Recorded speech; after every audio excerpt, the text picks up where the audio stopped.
तो विद्यार्थी मित्रों, आजना विडियो में આપણે चर्चा કરીશું संकलन अनियत संकलन की बात करवानी है। क्या संकलन नहीं, अनियत संकलन। चैप्टर नंबर 7 स्वाध्याय 7.2 नो આપણે 14મો દાખલો લઈએ। કયો દાખલો લઈશું? 14મો દાખલો। 14મો દાખલો આ રીતનો છે કે ઇન્ટિગ્રેશન e⁻²x + 1 dx। હવે આપણી પાસે સંકલનનું સૂત્ર છે કયું? इंटीग्रेशन e⁻x dx हो तो संकलन के थाय तो e⁻x + c थाय। तो x हो तो संकलन तमे आ रीते करी सको। तो આપણે एक काम करिए, आ 2x + 1 जे छे एनी जग्याए x वाळो एटले के t ज आदेश लई लईए तो जटिलमांथी सरळ स्वरूप आवी जाय के नहीं। तो जटिलमांथी सरळ स्वरूप लाववा माटे 2x + 1 = t आदेश लो। तो 2 अचल x નું વિકલન dx, 1 નું વિકલન 0 અને t નું વિકલન dt। डायरेक्ट x નું વિકલ dx, t નું વિકલ dt। 2 अचल x ની જગ્યાએ dx અને t ની જગ્યાએ dt લખી દીધા। એટલે મીન્સ dx ની જગ્યાએ કેટલા લખીશું? dt/2। તો આ dx ની જગ્યાએ કિંમત મૂકવાની કઈ? તો dt/2। 2x + 1 ની જગ્યાએ શું મૂકીશું? તો t। તો જટિલમાંથી સરળ સ્વરૂપ આવી ગયું, i = ઇન્ટિગ્રેશન e⁻t dx ની જગ્યાએ લખી દઈએ dt/2। आ /2 अचल है तो संकलन बार मूकी दो तो 1/2 integration e⁻t dt। e⁻x dx हो तो e⁻x + c लखाय है। तो e⁻t dt हो तो शू लखाय? तो तमे पोज करीने जवाब लखी दो तो e⁻t/2 + c। t ની કિંમત હવે મૂકી દો। સંકલન થયા પછી t ની કિંમત મૂકી દેવાની। આદેશ આપણે આ લીધો છે तो t ની કિંમત કેટલી છે? તો 2x + 1 છે। तो अहीं આપણે શું લખીશું? e⁻2x + 1/2 + c। હવે આટલું યાદ રાખો। સંકલનમાં e⁻ અહીંયા સુરેખ વિધેય હોય। કેવું વિધેય હોય? સુરેખ વિધેય। eની ઘાત તરીકે શું હોય? સુરેખ વિધેય હોય। અને eની ઘાત તરીકે જો સુરેખ વિધેય હોય તો x નો જે સહગુણક જે છે એ સહગુણક તમારે અહીંયા ભાગી દેવાના। અને e⁻ સુરેખ વિધેયનું વિકલન કેટલું થશે? e⁻ સુરેખ વિધેય અને एक्सનો જે સહગુણક હોય તો એ સહગુણક વડે તમારે શું કરી દેવાનું? एक्सના સહગુણક વડે ભાગી દેવાનો + c। તો ડાયરેક્ટ જવાબ તમે લખી શકો। તો e⁻2x + 1 તો આ સુરેખ વિધેય છે। તો 2x + 1નું જો આપણે વિકલન કરીએ તો e⁻2x + 1નું સંકલન કેટલું? તો e⁻2x + 1 અને एक्सનો સહગુણક કેટલો છે? તો 2 છે, તો 2 વડે ભાગી દો + c। તો ડાયરેક્ટ એક સ્ટેપમાં તમે લખી શકો। ઇન્ટિગ્રેશન આવું આપ્યું કે e⁻5 - 3x + 5 - 3x × dx આપેલું હોય તો e⁻5 - 3x નું સંકલન e⁻5 - 3x। एक्सનો સહગુણક કેટલો છે? તો -3 છે। જોજો અહીંયા एक्सનો સહગુણક -3 છે તો -3 વડે ભાગવાના। કેટલા વડે ભાગવાના? -3 વડે ભાગી દો + c। વિકલનમાં આપણે एक्सના સહગુણક વડે ગુણતા હતા તો સંકલનમાં તમારે एक्सના સહગુણક વડે ભાગી દેવાના। તો આમ સીધું સંકલન તમે કરી શકો। ઇન્ટિગ્રેશન e⁻5/2x + 7 આ રીતે આપેલું હોય। Integration e⁻5/2x + 7 dx। तो e⁻5/2 + x નું સંકલન કેટલું થાય? તો e⁻5/2x + 7। एक्सનો સહગુણક કેટલો છે? 5/2 એના વડે ભાગો એટલે આનો વ્યસ્ત અહીં ગુણી દેવાનો તો 2/5 + c। ટૂંકમાં एक्सના સહગુણકના વ્યસ્ત વડે ગુણવાના। एक्सના સહગુણકના વ્યસ્ત વડે ગુણો તો આનો વ્યસ્ત કેટલો? તો -1/3 વડે ગુણો। एक्सના સહગુણકના વ્યસ્ત વડે ગુણો તો एक्सનો સહગુણક 2 છે, એનો વ્યસ્ત કેટલો થાય? તો 1/2। તો અહીંયા આપણે 1/2 વડે ગુણી દીધા। 1/2 વડે ગુણી દો તો અહીંયા एक्सના સહગુણકનો વ્યસ્ત કેટલો છે? તો 5/2 છે, તો એનો વ્યસ્ત કેટલો થશે? 2/5। 5/2 નો વ્યસ્ત 2/5 પછી આ પદ એવું ને એવું લખી દો + c। આ રીતે આનું સંકલન થાય। તો આ સંકલન તમારે જાતે કરવાનું છે। e⁻√3x + 1 dx। एक्सનો સહગુણક √3 છે + 1 dx જાતે ગણો। હવે એના પછીનો દાખલો આપણે લઈએ તો 16મા પછી 17મો દાખલો।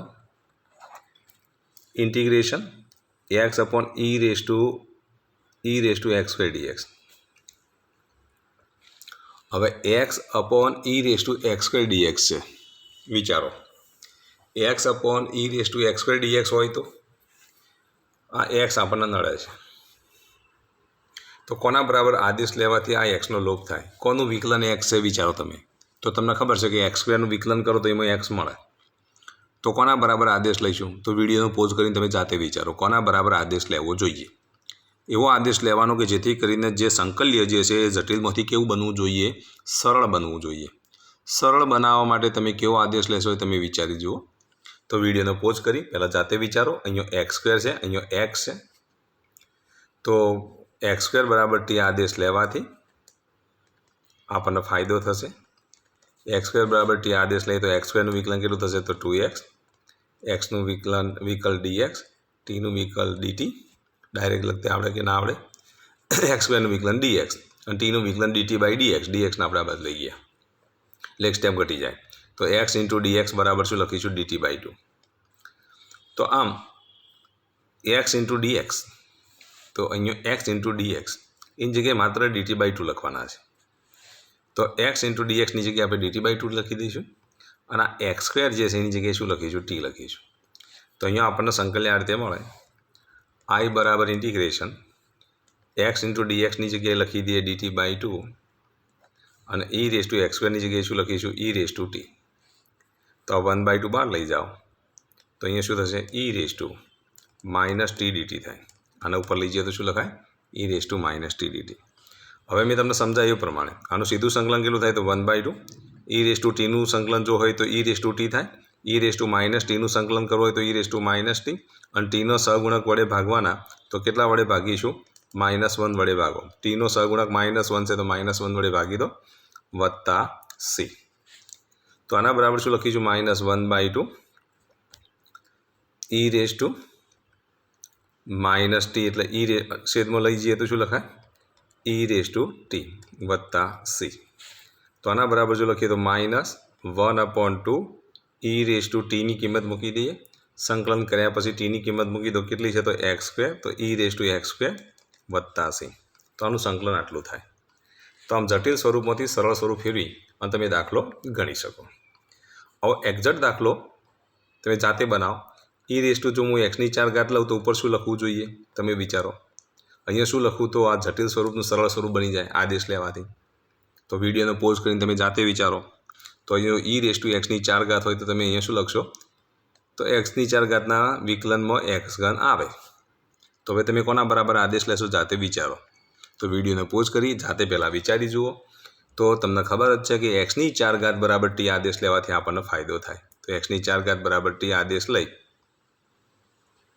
આ દાખલો જાતે ગણો. શું કરવાનું? જાતે ગણવાનું. હવે આપણે લઈએ 18મો દાખલો. 18મા દાખલાની અંદર આપણને શું આપેલું છે? Integration e raise to tan inverse x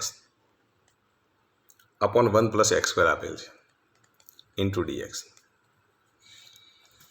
હવે તમે વિચારો આ કેવું સ્વરૂપ છે? તો જટિલ સ્વરૂપ છે એ તો ખબર પડી ગઈ. હવે આ જટિલ સ્વરૂપમાંથી આપણે સરળ સ્વરૂપમાં રૂપાંતરિત કરવું છે.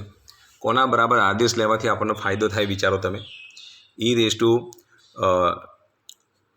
1 + x² બરાબર ટી આદેશ લેવાથી ફાયદો થાય કે tan ઇન્વર્સ x બરાબર ટી આદેશ લેવાથી ફાયદો થાય? કારણ કે 1 + x² વિકલનમાં tan ઇન્વર્સ x આવે. તો તમને ખબર છે કે 1 + x² વિકલન કરો તો 2x થાય. એટલે આના વિકલનમાં આવતું નથી. પણ tan ઇન્વર્સનું વિકલન આપણે ચેપ્ટર નંબર 5માં ભણી ચૂક્યા કે tan ઇન્વર્સ xનું જો વિકલન કરીએ તો શું લખાય? 1/1 + x² લખાય. તો આ 1/1 + x² tan ઇન્વર્સ xના વિકલનમાં આવે છે. તો કોના બરાબર આદેશ લેવાથી ફાયદો થાય તમે જાતે વિચારી જુઓ. તો કયા વિધેય બરાબર આપણે આદેશ લઈશું તો આપણને વધારે બેનિફિટ થાય એ તમે જુઓ.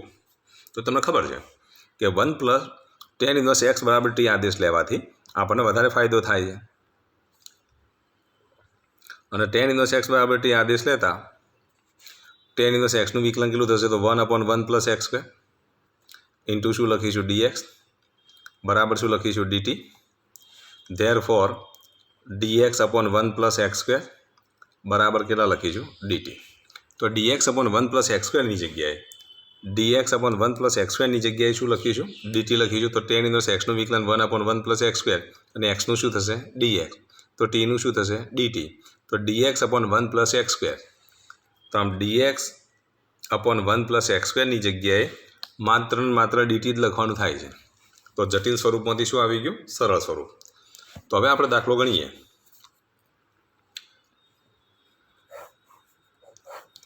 तो संकलन I बराबर इंटीग्रेशन e tan 1x ની જગ્યાએ શું લખીશું? t tan 1x ની જગ્યાએ આપણે શું લખવાનું છે? t dx upon 1 + x² dx upon 1 + x² ની જગ્યાએ શું લખીશું? dt।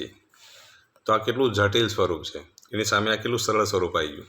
હવે e⁻t નું સંકલન તમને ખબર છે, e⁻t નું સંકલન e⁻t વત્તા c, और t ની જગ્યાએ આપણે કિંમત મૂકી દઈએ tan 1x, તો tan 1x મૂકીએ તો શું લખાય? tan 1x વત્તા c। તો આપેલા વિધેયનું સંકલન આટલું થાય। ધારો કે આવો તમે જાતે દાખલો બનાવો। ધારો કે e⁻ હું અહીંયા લખી દઉં sin 1x। જો sin 1x લખું તો અહીંયા છેદમાં તમે શું લખશો? વર્ગમૂળમાં 1 - x² * dx। તમને ખબર છે કે sin 1x નું વિકલન કરો તો શું થાય? 1 upon વર્ગમૂળમાં 1 - x² લખાય કે નહીં? તો પછી આપણે શું કરીશું? sin 1x = t આદેશ લઈ લઈએ તો એનું વિકલન અહીંયા ગોઠવાઈ જાય। તો આમ જટિલ સ્વરૂપમાંથી સરળ સ્વરૂપમાં ફેરવવા માટે તમે આવું લખી શકો। ધારો કે આવું આપેલું હોય ઇન્ટિગ્રેશન e⁻ sin 1x ની જગ્યાએ અહીંયા આપી દીધું હોય sin 1x² આપેલ હોય તો x² નું વિકલન કેટલું થાય? તો x। અને આનું જો આપણે sin 1 નું વિકલન કરીએ તો 1 - x⁴ * dx આવું આપેલું હોય તો પણ તમે શું કરશો? sin 1x² = t આદેશ લઈ લો, કારણ કે sin 1x² નું જો વિકલન કરીએ તો sin 1x² નું વિકલન કેટલું થાય? તો 1 upon વર્ગમૂળમાં 1 - x²² અને x² નું વિકલન કેટલું થશે? તો 2x। એટલે x upon 1 - x⁴ બરાબર x upon 1 - x⁴ બરાબર શું લખાય? dt લખાય। ઓકે, 2x upon આ dx અહીંયા શું થઈ જશે? dt। આના બરાબર આપણે t આદેશ લઈએ, sin 1x² બરાબર t આદેશ લઈએ તો t નું વિકલન dt, sin 1x² નું વિકલન 1 upon વર્ગમૂળમાં 1 - x²² અને x² નું વિકલન કેટલું? 2x। આનું સાદુરૂપ આપીએ તો x dx શું લખીશું? x dx upon વર્ગમૂળમાં 1 - x⁴ બરાબર આ 2 ના બરાબર લઈ જઈએ તો શું લખાય? dt/2। તો આમ x dx upon વર્ગમૂળમાં 1 - x⁴ ની જગ્યાએ dt/2 મૂકી શકો તમે। તો આમ જટિલ સ્વરૂપમાંથી આપણને સરળ સ્વરૂપ મળી જશે। x dx upon વર્ગમૂળમાં 1 - x⁴ ની જગ્યાએ લખી દઈએ dt/2 એટલે 1/2 અને e⁻ શું થશે? t। હવે e⁻t નું સંકલન કેટલું થાય? e⁻t/2 વત્તા ct ની જગ્યાએ લખી દઈશું sin 1x²। તો અહીંયા લખી દઉં તો 1/2 e⁻sin 1x² વત્તા c। તો આમ જટિલ સ્વરૂપમાંથી સરળ સ્વરૂપ આપણને મળે।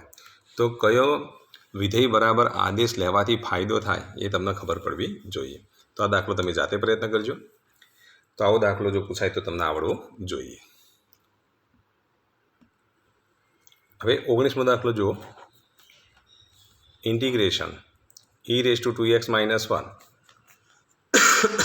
upon e⁻2x + 1 * dx। હવે કોના બરાબર આદેશ લેવો એ તમે વિચારી જુઓ। તો e⁻2x + 1 બરાબર આદેશ લઈએ તો પણ અહીંયા શું થશે? t થશે। આનું જટિલ સ્વરૂપમાંથી સરળ સ્વરૂપમાં આપણે રૂપાંતરિત કરી શકતા નથી। તો જો અહીંયા શું કરવાનું? જ્યારે પણ આવું ઉપર માઇનસવાળું પદ હોય, યાદ રાખજો, નીચે પ્લસવાળું પદ હોય, ઉપર માઇનસવાળું પદ હોય તો તમારે શું કરવાનું? 2x ની અડધી ઘાત એટલે કે x થાય ને, તો અંશ અને છેદને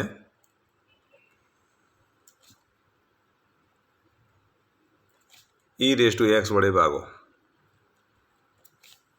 અંશના છેદને કેટલા વડે ભાગો? e⁻x વડે ભાગો। હવે e⁻x વડે ભાગું તો આવું લખાય e⁻2x upon e⁻x -1 upon e⁻x છેદમાં શું લખીશું? e⁻2x upon e⁻x વત્તા e⁻2x upon e⁻x 1 upon e⁻x। અંશ અને છેદના આપણે કેટલા વડે ભાગી દીધા? e⁻x વડે ભાગી દીધા। તો આના ફાયદો શું છે? તો ફાયદો ખાસ જુઓ, e⁻2x ભાગ્યા e⁻x એટલે શું લખાય? e⁻x 1 upon e⁻x એટલે શું લખાય? -e⁻x। અહીંયા e⁻² ભાગ્યા e⁻x એટલે અહીંયા શું લખાય e⁻x 1 e⁻x એટલે શું લખાય e⁻−x ઇન્ટુ dx. તો e⁻x વડે ભાગવાથી આવું આપણને મળે. હવે તમે વિચારો, આ જટિલ સ્વરૂપમાંથી સરળ સ્વરૂપમાં ફેરવું તો આની જગ્યાએ જો હું આદેશ લઈ લઉં તો e⁻xનું વિકલન e⁻x થઈ જશે, પણ e⁻−xનું વિકલન -e⁻−x થાય કે નહીં, એટલે અંશ એ છેદનું વિકલન બની જશે. તો અંશ એ છેદનું વિકલન બને એ માટે જ આપણે e⁻x વડે ભાગ્યા છે. એટલે જટિલમાંથી કેવું સ્વરૂપ મળી જાય? સરળ સ્વરૂપ મળે. તો જટિલમાંથી સરળ સ્વરૂપ મેળવવા માટે આપણે e⁻x વડે ભાગી દીધા. હવે e⁻x વત્તા e⁻−x બરાબર જો t આદેશ લઉં તો e⁻xનું વિકલન e⁻x, અહીંયા e⁻−xનું વિકલન કેટલું? તો એક્સનો સહગુણક વડે વિકલન કહું છું એટલે ગુણવા પડે. e⁻−x બરાબર ટીનું વિકલન dt/dx. તો e⁻xનું વિકલન e⁻x, e⁻−xનું વિકલન e⁻−x, પણ એક્સનો સહગુણક કેટલો છે? તો -1 વડે અહીંયા ગુણવાના. સંકલન હોય તો ભાગવા પડે, વિકલન હોય તો ગુણવાના. ટીનું વિકલન dt/dx. હવે આના બરાબર જો લખીએ તો e⁻x માઇનસ e⁻−x, આ dxના બાજુ લઈ જાઉં તો dx બરાબર dt. તો તમે જો ફાયદો કેટલો થયો? આખાના બરાબર માત્ર ને માત્ર તમારે dt જ લખવાના થયા. તો આ જટિલ સ્વરૂપમાંથી કેવું બને? અને આના બરાબર માત્ર t લખવાનું થયું. તો ફાયદો થયો કે નહીં?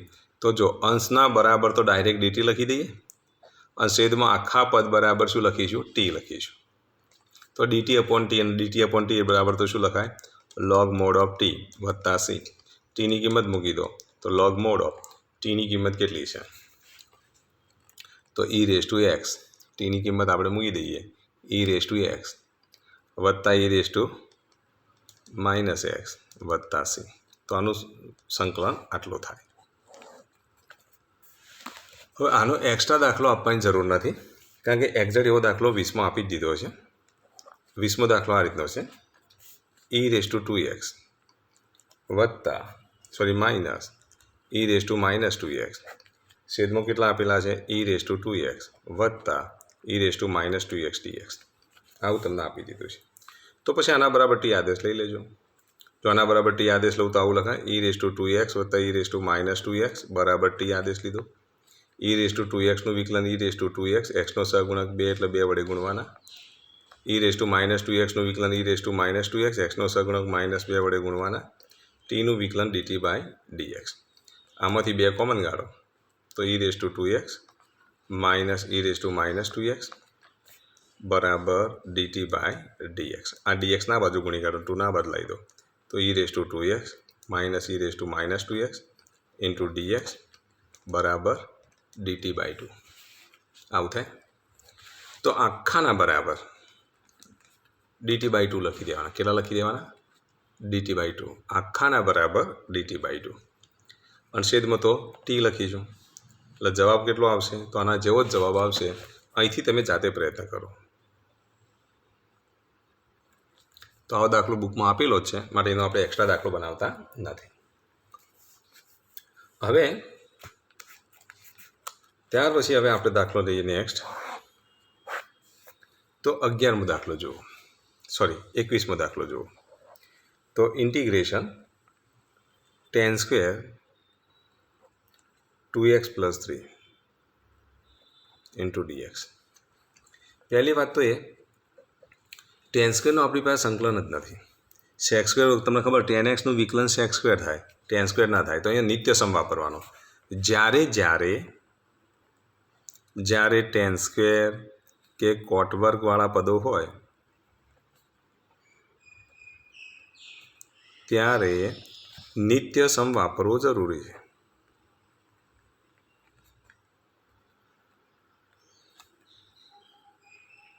તો તમને ખબર છે tan² થીટા બરાબર શું લખીશું? sec² થીટા -1 અને cot વર્ગ થીટા બરાબર શું લખીશું? cosec² theta -1. કારણ કે sec² નું વિકલન તમને ખબર છે. તો tan થીટાનું વિકલન તમને ખબર કે d/d થીટા. જો tan થીટા હોય તો tan થીટાનું વિકલન sec² થીટા થાય, તો sec² થીટાનું સંકલન tan થીટા થાય. તો આમ sec² થીટાનું સંકલન આપણને ખબર છે, ત્યારે tan² નું સંકલન આપણને ખબર નથી.